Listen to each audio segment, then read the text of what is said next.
হচ্ছে একটা ব্রাঞ্চ থাকে, একটা হচ্ছে প্রথম হচ্ছে গবেষণা, তারপর চিকিৎসা, শিক্ষা, ম্যানুফ্যাকচারিং। তো আমার ধর্মবাদ মেডিকেল সায়েন্সে বাংলাদেশের তিনটা আছে, এডুকেশন আছে, ট্রিটমেন্ট আছে, ম্যানুফ্যাকচারিং আছে। তো নয় হচ্ছে একটা গবেষণা। তো বাংলাদেশের বেসরকারি পর্যায়ে গবেষণা ব্যবস্থা আবার তৈরি হয়নি। গভর্নমেন্ট পর্যায়ে একটা তৈরি হয়েছে, সেটাও ফুলি ফাংশনিং না। আমি সেখানে মাত্র একমাত্র অফিসার। একা আমার পক্ষে ওই প্রফেশনাল আমরা সম্ভব হচ্ছে না। এখন আমাদের সংগঠন থেকে আমরা চাচ্ছি যে আমাদের এই বেসরকারি কতগুলো রেজিস্ট্রি তৈরি করে বা একটা আমাদের গবেষণা ব্যবস্থা কমিটি তৈরি করে আমরা একটা গবেষণা শুরু করতে পারি কিনা।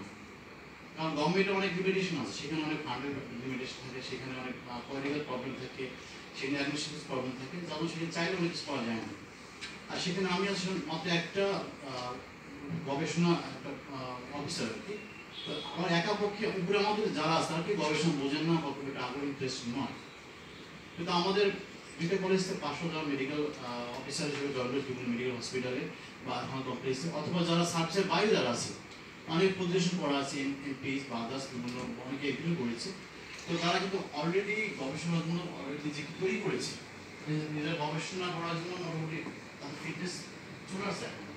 তেমন আপনি আমাদেরকে এই গবেষণা পরিষদের মাধ্যমে একটা রিসার্চ সেন্টার প্লাস একটা গবেষণা কমিটি এবং আমাদের একটা ফান্ড ক্রিয়েট করে আমরা গবেষণা করতে পেরেছি।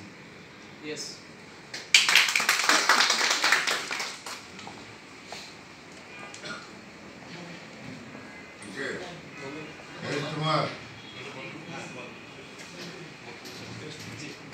হ্যাঁ, আসলে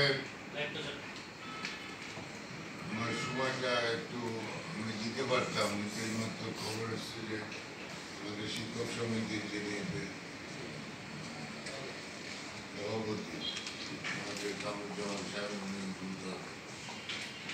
অ্যাক্সিডেন্ট হলে হসপিটালে এখন বোধহয় দেখা দিচ্ছি, আমি এখান থেকেই চলে যাব। আমি প্রথমে ধন্যবাদ জানাই আমাদের সম্প্রতি গবেষণা পরিষদের সংগ্রামী সভাপতি, আপনাদের সকলের প্রিয় নেতা ডাক্তার অপূর্ব এবং যারা আজকের এই বিশেষ সভায় প্রতিনিধি সভায় আপনারা অংশগ্রহণ করেছেন। আসলে সকলে শোনা যাচ্ছে,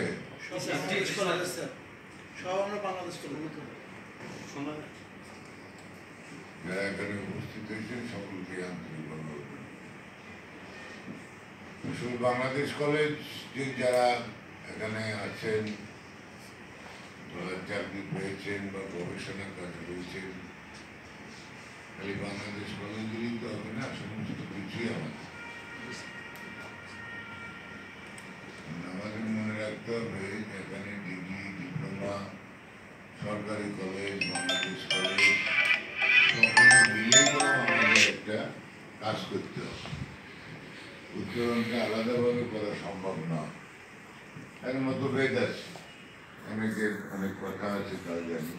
আমিও অনেক সময় অনেক কিছু আমার এটা দেখি বা ফিল করি বা এটা সমাধানের চেষ্টা করি। আমার দৃষ্টিতে আমার কাছে সবাই সমান। আমার ডিগ্রি কলেজে যেমন, বাংলাদেশ কলেজে তেমন, বিএইচএমএসি যেমন, ডিএইচএমএসি তেমন। কারণ এর বাইরে একটা অঙ্গকে বাদ দিয়ে আর একটাকে পরিপূর্ণ কোনো কিছু করা যাবে। এই জন্যই যদি আপনাদের ভিতরে কারো কোনো হীনমন্যতা থাকে যে ওদের সাথে চলবো না, যে আমরা চলবো, এটা আপনারা পরিহার করুন। নাম্বার ওয়ান, যে রাজস্ব খাতে যে কথাটি আসছে, আসলে চাকরিটা আপনারা জানেন যে এই সেক্টরে কোনো চাকরি ছিল না, অনেক কষ্টে আমরা প্রথম 15 জন, তারপরে এই যে একটা ব্যাপক 110 জনের চাকরি দেওয়া হলো, এটা আমাদের সাবেক স্বাস্থ্যমন্ত্রী মরহুম নাসির সাহেব, তার প্রতি কৃতজ্ঞতা জানাচ্ছি। আল্লাহ যেন তাকে ব্যস্তবাসী করেন। সাবেক স্বাস্থ্যমন্ত্রী আফরমান রুহুল হক স্যার, উনি এই প্রক্রিয়াটা শুরু করে গিয়েছেন। সর্বোপরি আমাদের বর্তমান স্বাস্থ্যমন্ত্রী জনাব জাহিদ মালিক সাহেব, এর পরিপূর্ণতা এবং বাস্তবায়নটা করেছি। আর এই প্রত্যেকটা জায়গায় আমার সৌভাগ্য হয়েছিল থাকার জন্য, এবং সর্বোপরি আমি এটার সফলতা আনতে পেরেছি। এখানে অনেকেই আমাকে সহযোগিতা করেছে, একা তো আর সব কিছু করা যায় না, আবার অনেকে বিরোধিতা করেছে। এখন যে বিষয়টা হচ্ছে যে আমাদের এখন সামনে অনেকগুলি সমস্যা আছে। আপনাদের প্রধান সমস্যা যেটা, যে রাজস্বতে অন্তর্ভুক্ত করো। বোধহয় সরকারি কলেজের একটা ব্যাচ রাজস্বতে চলে গেছে, আমাদের পুলকদের যে এটা। এখানে পরিতাপের বিষয় বা আপনাদের যারা চাকরি আছেন এখানে বোধ কলেজের, তারা সময় মতন কিন্তু এই জিনিসটাকে উপস্থাপন করতে পারেন না। এমন একটা সময় আছে যেখানে সরকার একটা আইন দ্বারা এই রাজস্ব খাতটিকে বন্ধ করে দিচ্ছে নাকি। এখন এটা মাননীয় প্রধানমন্ত্রী ছাড়া এই জায়গা থেকে বেড়ে এসে কিছু করার কোনো সুযোগ নেই। ওনার বিশেষ নির্দেশনায় এই আইনটিকে আবার হোমিওপ্যাথি ডাক্তারদের জন্য এই রাজস্ব খাত উন্মুক্ত না খোলা পর্যন্ত এটা করা যাবে, এবং এটা যে কোনোদিনই যাবে না এটা আবার আমি বলি। আমাদের বোঝাইতে হবে, বাস্তবতা দেখতে হবে, এই সমাজে আমাদের চাহিদাটা গুরুত্বটা প্রধানমন্ত্রী পর্যন্ত পৌঁছাতে হবে, তাহলে এটা হবে। তবে আপনারা হতাশ হবেন না, আমি আশ্বস্ত করতে চাই, চাকরি যেহেতু সরকার আপনাদের দিয়েছে, আপনাদের সরকারি চাকরির যে সব সুযোগ সুবিধা আছে, রাজস্ব বলেন, বেতন কাঠামো বলেন, বোনাস বলেন, সব কিছুই আপনারা পাবেন যদি শেখ হাসিনা সরকার থাকে। এ ব্যাপারে আমাদের সবাই মিলে কাজ করতে হবে। এই কাজে কোনো বিভাজনটা আপনারা আনবেন না, কাজ আপনারাই করবেন। কিন্তু অমুক আমার সাথে নাই, অমুককে বাদ দিয়ে আমি করবো, এই মানসিকতাটা আপনারা দেখাবেন না। তাহলে আমাদের ভিতরে যদি ইউনিটি না থাকে, তাহলে এই ধরনের একটি দুরূহ কাজ করে বেরোয় আসা যাবে।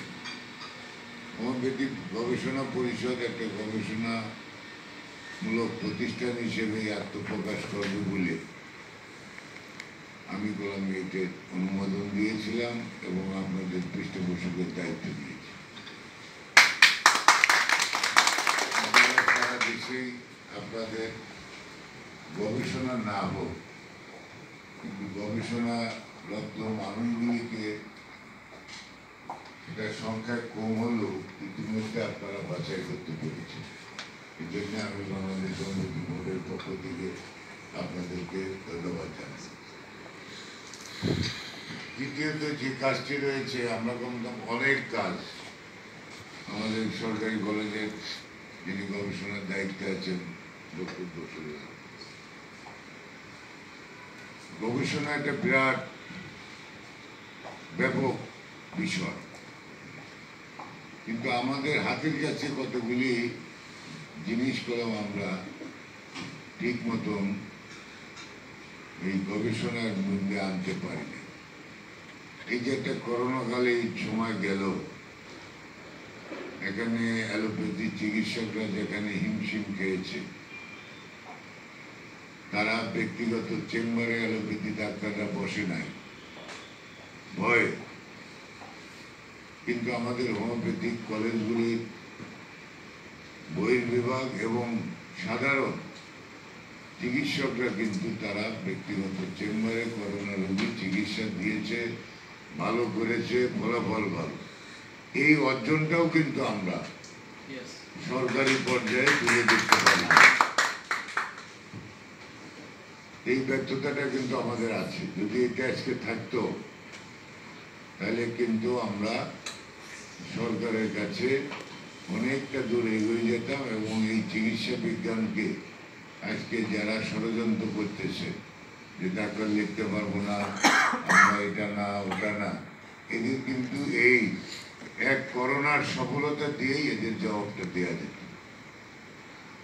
আমরা হোমিওপ্যাথি বোর্ড থেকে নির্দেশনা দিয়েছি কিছুটা সংরক্ষণ এবং